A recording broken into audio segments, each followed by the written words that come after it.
This tutorial today is going to be on PBworks and how to use a workspace when integrating a reading and/or science standard or objective. A lot of times teachers today are incorporating multiple curricular concepts, and reading and science happen to go hand in hand very well together. Writing is also another standard that could also be added.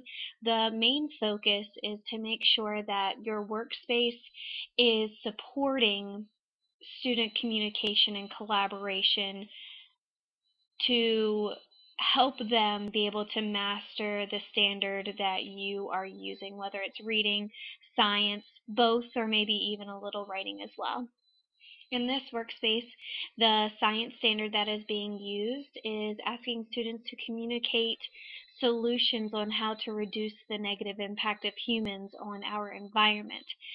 There is also a reading and a writing component where they are taking informative text, whether it be multimedia presentations like videos, online books, things that can be added into the workspace that will have the students communicating and collaborating together on how we can create solutions that will reduce the negative impact of humans on our environment. You will notice here the front page. The front page is dedicated to what the problem is. This workspace truly provides an authentic learning experience for the students because they are given a problem. The month of April celebrates Planet Earth, Earth Day, and it is a great time for students to start thinking about the impacts that we have on our environment and how we can help to make those good choices. So the front page is dedicated to the problem, getting our students aware, involved, and working together to be able to create a solution.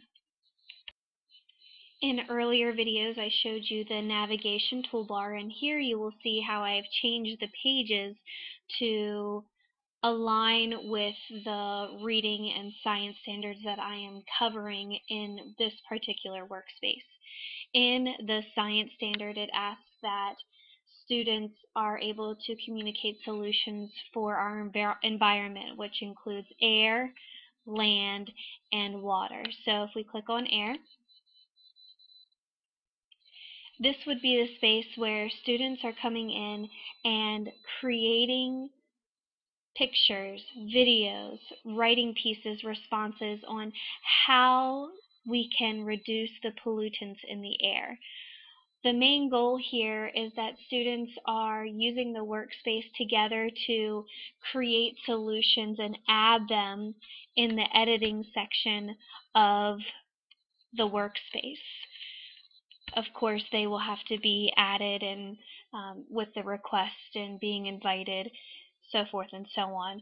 But getting the idea that the students would then be able to add in their solutions onto this page.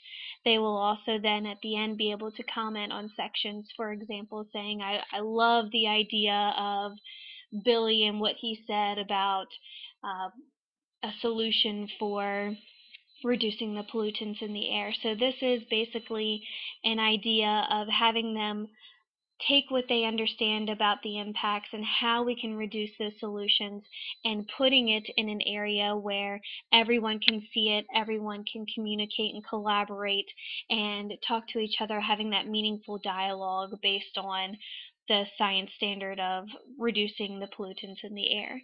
You'll also notice that there is a page for land. Same thing here, students can go in and talk about their solutions on how we can reduce, reuse, or recycle to preserve the land we live on. And again, the idea is that all the students are coming to the same page. They are adding in their ideas. They're using the comment section to be able to talk with one another, ask each other questions, be able to dig deeper into the content. And again, here the last one is water. And same thing as Aaron Land, we're really focusing on taking that science standard, taking what we have learned through books, through the reading standards, and writing about what we understand about how we can conserve water, how can we make better choices to preserve our environment. And again, the focus being that all the students are able to go in and edit, they are able to put in their pictures, they are able to at the bottom, use the comment section. This is a great area for students to communicate their thoughts on each other's ideas and solutions, and this really provides an opportunity for the students to work together collaboratively to communicate solutions on how to reduce the impact of humans on our environment. Taking it a step further, if you create this PBworks space where anyone is able to view and edit, this PBworks could not only be used in your classroom, but with your other grade level teachers in classrooms, with classrooms in the county, with classrooms at a global capacity. So this is a great way for students at all levels to be able to communicate their solutions on how to reduce the impact of humans on our environment.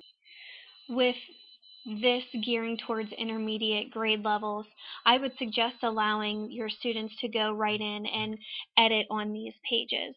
I would also advise that you're monitoring and making sure that you're seeing what the students are adding. I would make sure that whatever solution that they come up with, that they are putting their name beside the picture, the video, the writing response, so that when students go to comment later in the comment section, they are able to talk directly to the person that communicated that solution. Going back to the front page, again, this is simply one quick example of how PBworks can be used in the classroom to incorporate a science or a reading standard, or even both. Again, very short example just to get you thinking about how PBworks, a workspace, can be used in integration of reading or science standards.